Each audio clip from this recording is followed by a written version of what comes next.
Hey everyone, welcome back. You know how much we love to go deep, and today's deep dive, it's all for you. That's right. We're diving headfirst into a world. A world of lies.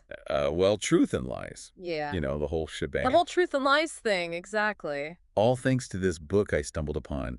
It's called Unmasking Canards, Truth in a World of Lies. If you ever felt like, I know that feeling. yeah, like you're just drowning in information overload, Absolutely, all the time these days. and you just can't tell what's real and what's not. It's like, how do you even know anymore? Right, and that's where this Unmasking Canards book comes in. It's like it was written just for us. It's a good one. It really gets you thinking. So first things first, what exactly a canard? Well, according to the book, and they put it pretty simply, Yeah. it's basically any made-up story or a report Mm. or even just a belief. Okay. It's just not true. Anything false, basically. So it's like more than just your average fib. It's deliberate. Often, anyway. Okay, so that brings up a good point. Yeah. Why?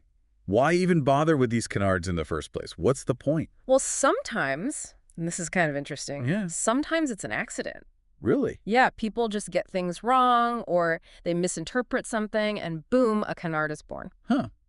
I guess that makes sense. And this is where it gets a little more, well, sinister. Oh, A lot of times there's a motive behind it. okay. The book calls it external gain. External gain. Okay. Okay. So someone's getting something out of spreading this false information. Bingo. It could be anything, really. Like what? Give me an example. Okay, imagine a company, right? Uh-huh. And they want to crush their competition.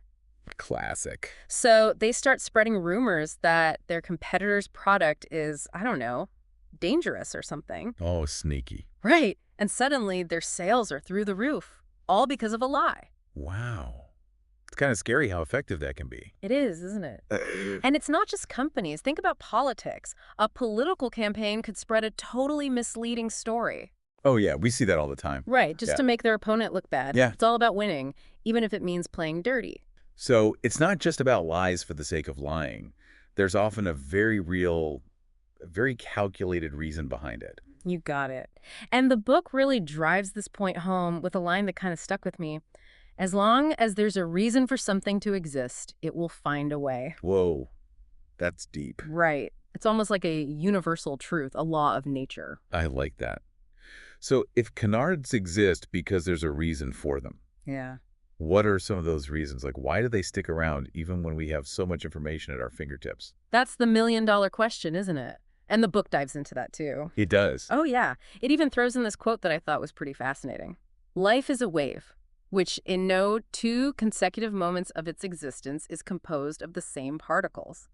It's by this Irish physicist, John Tyndall. Wait, what does that have to do with canards? At first glance, you might be like, huh, but it's actually really insightful. What Tyndall's talking about is how everything is in constant flux. Nothing stays the same, not even for a second.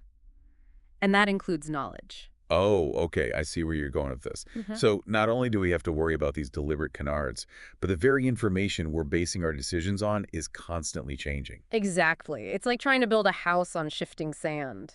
So it's not enough to just be aware of canards, Yeah. like the book suggests. Right. Awareness is a good starting point, Yeah. but it's not enough. We need to be more than aware. We need to develop the skills to navigate this constantly shifting landscape of information. Okay, so if awareness isn't enough, what can we actually do?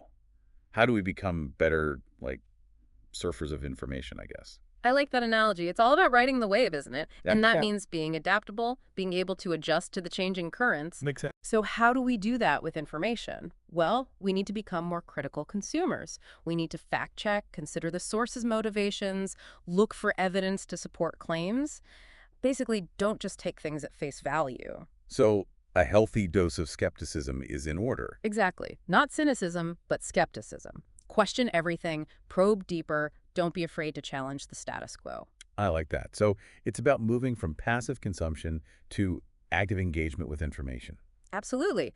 Question your assumptions, seek out diverse perspectives, and be willing to adjust your understanding as new evidence emerges. This has been a fascinating deep dive. It feels like we've gone from simply defining canards to really understanding the complex ecosystem they thrive in. It's like peeling back the layers of an onion. Right. And it's a lot to think about, but it's definitely empowering. At least now we have a better understanding of the challenges we're facing. And that's half the battle, isn't it? Recognizing that the truth, while out there, isn't a static destination. It's a journey, a process of constant exploration, adaptation, and refinement. Well said. On that note, we'll leave you to ride your own waves of information. Stay curious and keep questioning. And don't forget to double-check those sources. You never know what canards might be lurking out there. Thanks for joining us for another deep dive. We'll see you next time. See you then. Bye. Bye.